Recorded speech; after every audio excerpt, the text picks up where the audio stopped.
দিয়ে সহ্য কৰিব পাৰে মোৰ আদম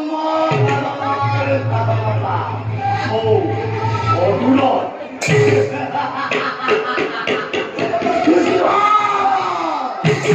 তুমি ৰাজত্ব আৰু মই দিনহীন অন্নপ্ৰেমী তুমি হব জীৱিত ভাতৃৰ শ্ৰেষ্ঠ আৰু মই সতোকে তোমাৰ কনিষ্ঠ তোমাদেৰ ইমান প্ৰবেশ অৰ্থাৎ ইমান আপুৰ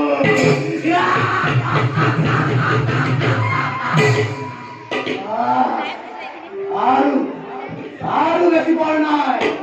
দিগন্ত পহৰি নহল কৰি অগ্নি জ্বলি উঠিছে এটি কৰি পতংগ হৈ অগ্নিত প্ৰৱেশ কৰিছে আৰু খাদ্য নাই চাকৰিৰ পালন কৰা তাৰ খাদ্য নাই চাকৰিৰ পালন কৰা